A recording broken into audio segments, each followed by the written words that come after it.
ವೇದಿಕೆ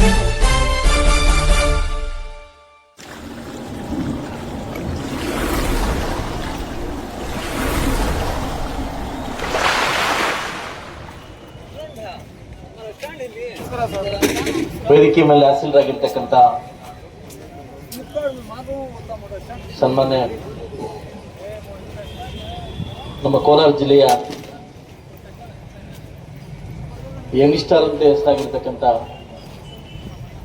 ಅವ್ರದೇ ಒಂದು ದಾಟಿಯಲ್ಲಿ ಕೆಲಸ ಮಾಡ್ತಕ್ಕಂಥ ನಮ್ಮ SP ನಿಖಿಲ್ ಸರ್ ಅವರು ಹಾಗೂ ಈಗ ತಾನೇ ಮುಳಬಾಗಿಲು ತಾಲೂಕಿಗೆ ಡೈರೆಕ್ಟ್ ಆಗಿ ಅಪಾಯಿಂಟ್ ಆಗಿರ್ತಕ್ಕಂಥ ಮತ್ತೊಬ್ಬರು IAS ಅಧಿಕಾರಿ IPS ಅಧಿಕಾರಿ ಆಗಿರ್ತಕ್ಕಂಥ ನಮ್ಮ DVS ಮೇಡಮ್ ಅವರೇ ಹಾಗೂ ನನ್ನ ಜೊತೆ DC ಬ್ಯಾಂಕ್ ನಿರ್ದೇಶಕರಾಗಿರ್ತಕ್ಕಂಥ ರಘುಪತಿ ಸರ್ ಅವರೇ ಹಾಗೂ ಜಗದೀಶ್ ಸರ್ ಅವರೇ ಹಾಗೂ ನಮ್ಮ ಭಾಗದ ಸರ್ಕಲ್ ಇನ್ಸ್ಪೆಕ್ಟರ್ ಆಗಿರ್ತಕ್ಕಂಥ ಸತೀಶ್ ಅವರೇ ಹಾಗೂ ಮತ್ತೋರ್ವ ನಮ್ಮ ನಗರದ ಸರ್ಕಲ್ ಇನ್ಸ್ಪೆಕ್ಟರ್ ಆಗಿರ್ತಕ್ಕಂಥ ಸಂಗ್ರಾಮ್ ಅವರೇ ಹಾಗೂ ನಮ್ಮ ನಂಗ್ಲಿ PS ಆಗಿರ್ತಕ್ಕಂಥ ನಮ್ಮ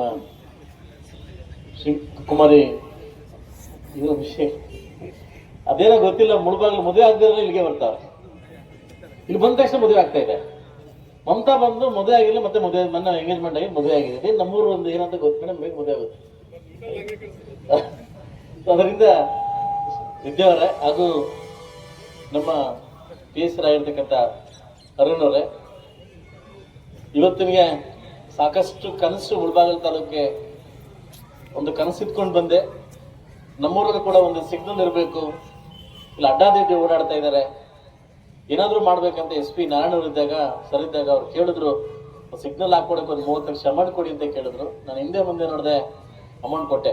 ಇಲ್ಲ ಸಿಗ್ನಲ್ ಸ್ಟಾರ್ಟ್ ಮಾಡಿದ್ದು ಒಳ್ಳೇದು, ತುಂಬ ಒಳ್ಳೇದು, ನಮ್ಮೊಂದು ಇಲ್ಲಿಂದನೇ ಮುಳಬಾಗಿಲಿಂದ ನಮ್ಮನ್ನು ಕಲೀಲಿ ಅನ್ನೋದನ್ನ ಒಂದು ಸಿಗ್ನಲ್ ಇವತ್ತು ಸ್ಟಾರ್ಟ್ ಆಗಿ ನಾಳೆಯಿಂದ ಒಂದು ಶಿಸ್ತುಬದ್ಧವಾಗಿ ಏನು ಇವತ್ತಿಂದನೇ ಒಂದು ಶಿಸ್ತುಬದ್ಧವಾಗಿ ಕಾಪಾಡಲಿಕ್ಕೆ, ಒಂದು ಟ್ರಾಫಿಕ್ ಸಮಸ್ಯೆಯನ್ನ ಎದುರಿಸಲಿಕ್ಕೆ, ಇವತ್ತು ಹೃದಯ ಭಾಗ ಆಗಿರ್ತಕ್ಕಂಥ ಟೌನ್ ಅನ್ನ ಸ್ವಚ್ಛವಾಗಿ ಇಟ್ಕೊಂಡ್ರೆ, ಇದನ್ನ ಕ್ಲೀನ್ ಆಗಿ ಇಟ್ಕೊಂಡ್ರೆ, ಇದು ಶಿಸ್ತುಬದ್ಧವಾಗಿ ಇಟ್ಕೊಂಡ್ರೆ ಇಡೀ ಮುಳಬಾಗಿಲು ತಾಲೂಕನ್ನ ನಾವು ಕಂಟ್ರೋಲ್ ಮಾಡ್ಬೋದು. ಇವತ್ತು ಟೌನೇ ಕಂಟ್ರೋಲ್ ಮಾಡಕ್ ಆಗ್ಲಿಲ್ಲ ಅಂತಂದ್ರೆ ಖಂಡಿತವಾಗ್ಲೂ ತಪ್ಪಾಗುತ್ತೆ. ಸೊ ಇನ್ನೊಂದು ನನ್ನ ಕೋರಿಕೆ ಇದೆ, ಇವತ್ತು ಮುಳಬಾಗಿಲು ತಾಲೂಕಲ್ಲಿ ಯಥೇಚ್ಛವಾಗಿ ಬೈಕ್ ಕಳ್ತನ ಆಗ್ತಿದೆ. ಈ ಕಳ್ತನ ಗಡಿಭಾಗ ಆಗೋದ್ರಿಂದ ನಾವು ಆಂಧ್ರ ಮತ್ತು ತಮಿಳುನಾಡಿಗೆ ತುಂಬಾ ಸಪ್ಲೈ ಆಗೋದ್ರ ಮುಖಾಂತರ ಹೋಗ್ತಾ ಇದೆ. ಅದರಿಂದ ಮುಂದಿನ ದಿವಸದಲ್ಲಿ ಒಂದು 8 ಅಥವಾ 9 ದೊಡ್ಡ CC ಕ್ಯಾಮ್ರಾಸ್ ಆಗ್ತಕ್ಕಂಥ ಕಾರ್ಯಕ್ರಮ ಕೂಡ ಒಂದು ತರಿಸ್ತಾ ಇದ್ದೀನಿ.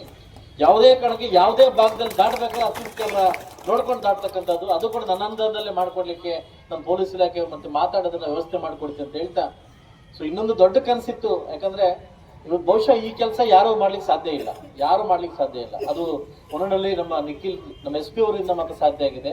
ಇಡೀ ಕೋಲಾರ ಜಿಲ್ಲೆಯಲ್ಲಿ ಎಲ್ಲರೂ ಕಡ್ಡಾಯವಾಗಿ 1ನೇ ತಾರೀಕಿಂದ ಹೆಲ್ಮೆಟ್ ಹಾಕೊಂಡು ಓಡಾಡ್ಬೇಕು ಅನ್ನೋದು ಏನು ಅವರೊಂದು ಆಸೆ ಇಟ್ಕೊಂಡು ಕಾರ್ಯಕ್ರಮ ಅಂತಂದ್ರೆ, ಅದರಲ್ಲಿ ಮೊಟ್ಟ ಮೊದಲಿಗೆ ತುಂಬಾ ಆಸೆ ಪಟ್ಟಿದ್ದು ನಾನೊಬ್ಬ. ನನಗೆ ತುಂಬಾ ಇಷ್ಟ ಆದ ಕಾರ್ಯಕ್ರಮ. ಯಾಕೆ ಹೇಳಿ, ಇವತ್ತು ಯಥೇಚ್ಛವಾಗಿ ಒಂದು ವರ್ಷಕ್ಕೆ 40ರಿಂದ 50, 56, 57 ಆಕ್ಸಿಡೆಂಟ್ ಆಗಿ ಪ್ರಾಣ ಕಳ್ಕೊಂತಾರೆ ಹೈವೇದಲ್ಲಿ. ಇದಕ್ಕೆ ಕಾರಣ ಏನಂತ ಬಂದಾಗ ಹೆಲ್ಮೆಟ್.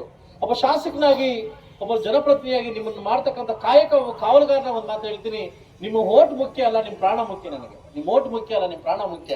ನನ್ನ ಅದೃಷ್ಟ ಗೊತ್ತಿಲ್ಲ, ML ಆಗಿದ್ದೀನಿ, ML ಆಗಿ, ಬಟ್ ನಿಮ್ಮ ಪ್ರಾಣ ಕಾಪಾಡೋದು ನನಗೆ ಯಥೇಚ್ಛವಾಗಿ ನನ್ನ ಒಂದು ಧ್ಯೇಯ, ನನ್ನ ಕರ್ತವ್ಯ. ಅದರಿಂದ ಇವತ್ತಿಂದ ನಾನು ಓಪನ್ ಆಗಿ ಹೇಳ್ಬಿಡ್ತೀನಿ, ಯಾರಾದ್ರೂ ಹೆಲ್ಮೆಟ್ ಇಲ್ಲದೆ ಹಿಡ್ಕೊಂಡ್ರೆ ನನಗೆ ಮಾತ್ರ ಫೋನ್ ಮಾಡಬೇಡಿ. ಇದು ಫ್ರೀ, ಇವತ್ತು ಹೇಳ್ಬಿಡಿವಿ, ಇವತ್ತು ಫ್ರೀ. ಯಥೇಚ್ಛವಾಗಿ ಲಾಸ್ಟ್ ಒಂದು ದಿವಸ ಒಂದು ಘಟನೆ ನಡೀತು, ತಂಬಳ್ಳಿ ಒಂದು ಘಟನೆ ನಡೀತು, ಹೇಳಲೇಬೇಕು, ಹೆಸರು ಹೇಳೋದು ಬೇಡ. 10:15 ರಾತ್ರಿ ಆಗಿದೆ. ಒಬ್ರು ಫೋನ್ ಮಾಡಿದ್ರು, ಗೊತ್ತಿರ್ತಕ್ಕಂಥ ವ್ಯಕ್ತಿ ಫೋನ್ ಮಾಡಿದ್ರು.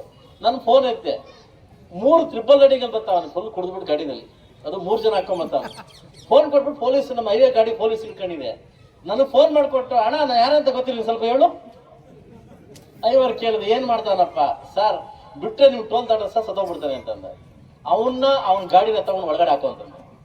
ಒಬ್ಬ ML ಇರೋದು ನಿನ್ ಕುಡಿದು ಕಾಪಾಡಕ್ಕಲ್ಲ, ನಿನ್ ಕುಡಿದು ರೆಕಮೆಂಡ್ ಮಾಡಕ್ಕಲ್ಲ. ಇವತ್ತು ನನ್ನ ಸ್ನೇಹಿತರ ಮಕ್ಕಳು ನನ್ನ ಕಣ್ಣು ಮುಂದೆನೆ ಪ್ರಾಣ ಕಳ್ಕೊಂಡಿರ್ತಕ್ಕಂಥ ಘಟನೆ ಮುಳಬಾಗಿಲಲ್ಲಿ ನಡೆದಿದೆ. ಇದಕ್ಕೆಲ್ಲ ಕಾರಣ ಏನು? ಹೆಲ್ಮೆಟ್. DVS ಒಂದು ಮಾತು ಕೇಳಿದ್ರು, ಸರ್ ನಾನು ಹೆಲ್ಮೆಟ್ ಸ್ಟಾರ್ಟ್ ಮಾಡ್ತಾ ಇದ್ದೀನಿ, ನಾನು ಸ್ವಲ್ಪ ಹೆಲ್ಮೆಟ್ ಕೊಡಿಸಿ ಅಂತ. ನಾನು ಇನ್ನೂ ಮುಂದೆ ನೋಡಿಲ್ಲ, ಎಷ್ಟು ಹೆಲ್ಮೆಟ್ ಬೇಕು ತಗೊಳ್ಳಿ, ನಾನು ಕೊಡಿಸ್ತೀನಿ ಅಂತಂದೆ. ಇವತ್ತು ISL ಇರ್ತಕ್ಕಂಥ ಮಾರ್ಸ್ ಹೆಲ್ಮೆಟ್ನ ಗಿಫ್ಟ್ ಕೊಟ್ಟು, ಸಾಕಷ್ಟು ದಾನಿಗಳಿಗೆ ಗಿಫ್ಟ್ ಕೊಟ್ಟು, ಇವತ್ತು ನಿಮ್ಮನ್ನು ಕಾಪಾಡ್ತಕ್ಕಂಥ ಕರ್ತವ್ಯನ ನಾವು ಮಾಡ್ತಾ ಇದ್ದೀವಿ. ಸೊ ದಯವಿಟ್ಟು ಇದಕ್ಕೆ ನೀವು ಸ್ಪಂದಿಸಬೇಕು. ಜನಪ್ರತಿನಿಧಿಗಳಾದವ್ರು, ನೀವು ಜನಸಾಮಾನ್ಯರಾದವ್ರು ಸ್ಪಂದಿಸಬೇಕು. ಇವತ್ತು ನೀವಿದ್ರೇನೆ ನಾವಿದ್ರೆ ನಮ್ಮ ಕುಟುಂಬ, ಒಂದು ನಿಮಿಷ ನೀವು ಯೋಚನೆ ಮಾಡಿ. ನೀವು ಹೆಂಡತಿ ಮಕ್ಕಳು ನೋಡಿ, ನೀವು ಮುಳುಬಾಗಿಲು ಬರ್ತೀರಿ, ಇದೇ ಪ್ರಾಣನ ನೀವು ಕರೆಕ್ಟ್ ಆಗಿದ್ರು ಕೂಡ ಎದುರಾಳಿ ವ್ಯಕ್ತಿ ಕರೆಕ್ಟ್ ಆಗಿಲ್ಲ ಅಂತಂದ್ರೆ ನಮ್ಮ ಪ್ರಾಣ ಹೋಗೋದು ಗ್ಯಾರಂಟಿ. ದಯವಿಟ್ಟು ಒಂದು ಸಾರಿ ತಲೆ ಏನಾದ್ರು ನಾವು ಏನಾದ್ರು ಇದಕ್ಕೆ ಕೊಟ್ರೆ, ರೋಡ್ ಕೊಟ್ರೆ ಖಂಡಿತವಾಗ್ಲೂ ಉಳಿಸ್ತಕ್ಕಂಥ ಚಾನ್ಸ್ ತುಂಬಾ ಕಡಿಮೆ ಇದೆ.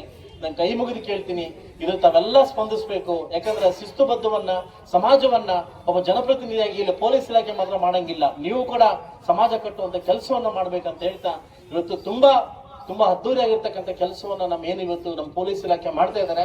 ಇದಕ್ಕೆ ನನ್ನ ಕಡೆಯಿಂದ ಅವರಿಗೆ ವಿಶೇಷವಾಗಿ ಥ್ಯಾಂಕ್ಸ್ ಹೇಳ್ತಾ, ದಯವಿಟ್ಟು ಪೊಲೀಸ್ ಇಲಾಖೆ ಇರ್ತಕ್ಕಂಥ ನಮ್ಮನ್ನು ಕಾಪಾಡ್ಲಿಕ್ಕೆ, ನಮ್ಮನ್ನು ಸುವ್ಯವಸ್ಥೆ ಮಾಡ್ಲಿಕ್ಕೆ ಇದಕ್ಕೆ ನಾವು ಯಾವುದೇ ರೀತಿ ಅಡ್ಡಿಪಡಿಸಬಾರ್ದು ಅಂತ ಹೇಳ್ತಾ, ಮುಳಬಾಗಿಲು ತಾಲೂಕಿಂದ ಈ ವ್ಯವಸ್ಥೆಯನ್ನು ಸ್ಟಾರ್ಟ್ ಆಗ್ಬೇಕು. ನಾಳೆಯಿಂದ ಎಲ್ಲರೂ ಕೂಡ, ಯಾರು ಕೂಡ ಹಳ್ಳಿಗಾಡು ಪ್ರದೇಶದಲ್ಲಿ ಬರ್ಬೇಕಾದ್ರೆ ಹೆಲ್ಮೆಟ್ ಇಲ್ಲದೆ ದಯವಿಟ್ಟು ಬರಕ್ ಹೋಗ್ಬೇಡಿ. ಬೈ ಚಾನ್ಸ್ ಏನಾದ್ರು ಹಿಡ್ಕೊಂಡಿದ್ದಾದ್ಮೇಲೆ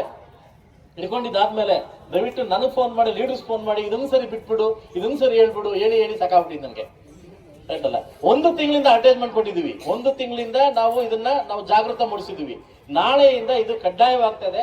ಪೊಲೀಸ್ ಇಲಾಖೆಗೆ ನಾನು ನೇರವಾಗಿ ಹೇಳ್ತಾ ಇದ್ದೀನಿ, ನಾಳೆಯಿಂದ ನಿಮ್ಗೆ ಫ್ರೀ. ಏನಕ್ಕೆ ಹೇಳಿ, ನಾನು ಫೋನ್ ಮಾಡಲ್ಲ, ಓಕೆ, ಹಿಡ್ಕೊಂಡ್ರೆ ಫೋನ್ ಮಾಡಲ್ಲ. ಅದರಿಂದ ನೀವು ನಾಳೆಯಿಂದ ಫ್ರೀಯಾಗಿ ಮಾಡ್ಕೊಬೋದು. ಬೇರೆದಕ್ಕೆಲ್ಲ ಫೈನ್ ಹಾಕ್ಬಿಡಿ, ಇದಕ್ಕೆ ಮಾತ್ರ ಫೈನ್ ಹಾಕಿ. ಮತ್ತೆ ಹೇಳಿದ್ರೆ ನೋಡಿ, ಎಲ್ಲದಕ್ಕೂ ಫೈನ್ ಹಾಕಿ ಹೋಗ್ಬಿಡಿ. ಸೊ ಅದರಿಂದ ದಯವಿಟ್ಟು ಮುಳುಬಾಗಿಲ ಜನತೆ ತುಂಬಾ ಮುಗ್ಧ ಜನತೆ, ತುಂಬಾ ಸ್ವಾಭಿಮಾನ ಇರ್ತಕ್ಕಂಥ ಜನತೆ. ನನಗೆ ಗೊತ್ತು ನಿಮ್ಮ ಏನಂತ ಗೊತ್ತು. ದಯವಿಟ್ಟು ನಾಳೆಯಿಂದ ಈ ವ್ಯವಸ್ಥೆನೆಲ್ಲ ಕಾಪಾಡಬೇಕು. ನಾಳೆಯಿಂದ ಸಿಗ್ನಲ್ ಲೈಟ್ಸು ತುಂಬಾ ಅದ್ದೂರಿಯಾಗಿ ಸಿಗ್ನಲ್ ಲೈಟ್ಸ್ ಆಗಿದೆ. ನಾಳೆಯಿಂದ ಪಾರ್ಕಿಂಗ್ ಸೋಮವಾರ, ಮಂಗಳವಾರ, ಬುಧವಾರ ಒಂದು ಕಡೆ ಪಾರ್ಕಿಂಗ್ ಮಾಡಬೇಕು, ಮತ್ತು 4 ಕಡೆ ಇನ್ನೊಂದು ಕಡೆ ಪಾರ್ಕಿಂಗ್ ಮಾಡಬೇಕು. ಸುವ್ಯವಸ್ಥಿತವಾಗಿ ಪಾರ್ಕಿಂಗ್ ಮಾಡಬೇಕು. ನಾಳೆಯಿಂದ ನಗರವನ್ನ ಸ್ವಚ್ಛತೆಗೊಳಿಸ್ತಕ್ಕಂಥ ನಾವು ಕರ್ತವ್ಯವನ್ನ ನಾವೆಲ್ಲರೂ ವಹಿಸ್ಕೊಬೇಕಂತ ಹೇಳ್ತಾ, ಈ ಕಾರ್ಯಕ್ರಮಕ್ಕೆ ನಮಗೆ ಬರಮಾಡಿ, ಇದು ಸುಮಾರು ದಿವಸ ಹಿಂದೆ ಆಗ್ಬೇಕಿತ್ತು. ಬಟ್ ನಾನು ಸರ್ SP ಅವ್ರ ಕೈಯಿಂದನೇ ಮಾಡಿಸ್ಬೇಕು ಅಂತ ಆಟ ತಟ್ಟಿದ್ದೆ, ಇವರೇ ಬರ್ಬೇಕಂತ ಹೇಳಿದ್ದೆ. ಇದು 2ನೇ ಸರಿ 3ನೇ ಸರಿ ಪ್ರೋಗ್ರಾಮ್ ಕ್ಯಾನ್ಸಲ್ ಆಗಿ ಅಂತೂ ಇವತ್ತು ಒಳ್ಳೆ ದಿವಸ ಕಾರ್ಯಕ್ರಮ ಮೂಡ್ ಬಂದಿದೆ ಹೇಳ್ತಾ, ಈ ಕಾರ್ಯಕ್ರಮಕ್ಕೆ ಪ್ರತ್ಯಕ್ಷವಾಗಿ ಪರೋಕ್ಷವಾಗಿ ಹೆಲ್ಪ್ ಮಾಡತಕ್ಕಂಥ ಎಲ್ಲ ಪೊಲೀಸ್ ಇಲಾಖೆಗೂ ಹಾಗೂ ಎಲ್ಲ ಸಿಬ್ಬಂದಿ ವರ್ಗಕ್ಕೂ ಹಾಗೂ ಸಾರ್ವಜನಿಕರು ಥ್ಯಾಂಕ್ಸ್ ಹೇಳ್ತಾ, ಪೊಲೀಸ್ ಇಲಾಖೆಗೆ ವಿಶೇಷವಾಗಿ ಥ್ಯಾಂಕ್ಸ್ ಹೇಳ್ತಾ ನನ್ನ ಮಾತು ಮುಗಿಸ್ತಾ ಇದ್ದೀನಿ. ಎಲ್ರಿಗೂ ಒಳ್ಳೇದಾಗಲಿ.